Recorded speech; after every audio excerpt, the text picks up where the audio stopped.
Hi అండి. అందరికీ నమస్కారం. మరికొద్ది గంటల్లో ఆంధ్రప్రదేశ్‌లో ఎలక్షన్ స్టార్ట్ కాబోతా ఉంది. మరి ఒకసారి ప్రజలందరూ ఆలోచించండి.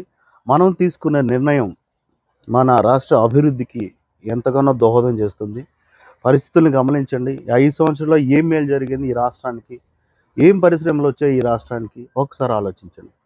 ముఖ్యంగా నా దళిత బిడ్డలకు నేను ఒకటే రిక్వెస్ట్ చేస్తున్నా. మనం కోల్పోయింది చాలు. ఇకనన్నా మేల్కొందాం. ఎన్ని పథకాలు తీసేసాడండి. ఎస్సీ కార్పొరేషన్ లోన్‌లెయి. ఎస్సీ కార్పొరేషన్ ఏది? సప్లాన్ నిధులేయి. భూ కొనుగోలు పథకం ఏది? బెస్ట్ అవైలబుల్ స్కూల్సే. ఇట్లా చెప్పుకుంటూ పోతే దాదాపు 25 పథకాలని మనకు దూరం చేశాడు. ఎస్సీ కార్పొరేషన్ నుంచి లోన్లు ఈ 5 సంవత్సరాల్లో ముఖ్యంగా నా వైసీపీ సోదరులను అడుగుతున్నాను. ఒక్కరైనా ఈ 5 సంవత్సరాల్లో రూ. 1,00,000 లోన్ తెచ్చుకొని మీరు బాగుపడింది ఉందా? మరి ఎస్సీ కాంపోనెంట్ అనేది ప్రతి సంవత్సరం నిధులు మాత్రం విడుదల చేస్తున్నారు వేల కోట్లలో. ఈ 5 సంవత్సరాల్లో కూడా కొన్ని వేల కోట్లు రిలీజ్ చేశారు.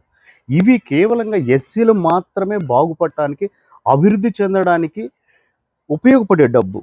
కానీ వీటిని తీసుకెళ్ళి ఏం చేస్తున్నారు? అనేక రకాల పథకాలకి మళ్ళిస్తున్నారు. కాపు నేస్తానికి ఇస్తున్నారు, అమ్మఒడికి ఇస్తున్నారు, ఎన్నో రకాల పథకాలకి ఇస్తున్నారు. మరి ఇక్కడ ఒక పాయింట్ ఆలోచించండి. ఈ డబ్బు కేవలంగా ఎస్సీల అభివృద్ధికి మాత్రమే ఉపయోగపడాల్సిన డబ్బు మిగతా అందరికీ ఇస్తుంటే బహుశా మిగతా అందరికీ సంతోషం కావచ్చు. కానీ మనం మాత్రం ఆలోచించాలిగా. అది మనకు మాత్రమే చెందాల్సింది మిగతా వాళ్ళకి చెందుతున్నాయి. వాళ్ళు సంతోషంగా ఉన్నారు. మరి ఇక్కడ బాధపడాల్సింది మనం కదా. ఎందుకు ఆలోచించట్లేదు? ఇప్పుడు ఒక ఇంట్లో ఇద్దరు అన్నదమ్ములు ఉంటారండి. వాళ్ళిద్దరి మధ్య ఒక ఆస్తి తగాదాలు ఉంటాయి, లేదు పొలం తగాదాలు ఉంటాయి. అన్న తమ్ముడిని మోసం చేస్తానో, తమ్ముడు అన్నను మోసం చేస్తానో, వారిద్దరు బంధుత్వాన్ని కూడా వదిలేసుకొని విడిపోతున్నారు. అదే రకంగా ఈ సృష్టిలో అత్యంత బలమీయమైన బంధం భార్యాభర్తలు.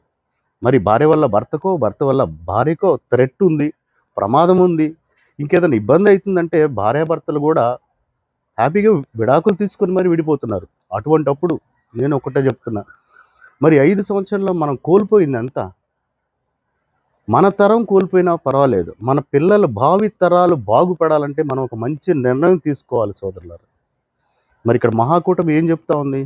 మేము వస్తే మళ్ళీ ఎస్సీ కార్పొరేషన్ పునరుద్ధరిస్తాం, ల్యాండ్ పర్చేజింగ్ స్కీమ్ తెస్తాం, సప్లా నిధులను ఖచ్చితంగా బయటికి తీస్తాం అని క్లియర్గా చెప్తున్నారు.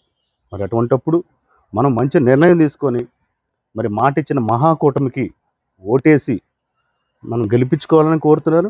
ముఖ్యంగా నా 29 ఎస్సీ కాన్స్టిట్యూషన్స్లో దళిత సోదరులారా ఖచ్చితంగా మహాకూటమి నిలబెట్టిన అభ్యర్థికి ఓటేసి ఫస్ట్ ఆఫ్ ఆల్ మన 29 మంది ఎమ్మెల్యేలని మనం గెలిపించుకొని చంద్రబాబు గారికి బహుమతిగా ఇచ్చి ఈ రాష్ట్రాన్ని కూడా మనం గెలుచుకోవాలని కోరుకుంటున్నాను. ముఖ్యంగా నా ఎస్సీ సోదరులందరికీ పేరు పేరున శిరస్సు ఉంచి నమస్కరిస్తూ చెప్తున్నాను. మీ ఓటు మాత్రం ఖచ్చితంగా నీతికి, నిజాయితీకి, మహాకూటమికి వేసి గెలిపించవలసిందిగా కోరుతూ ఉన్నాం.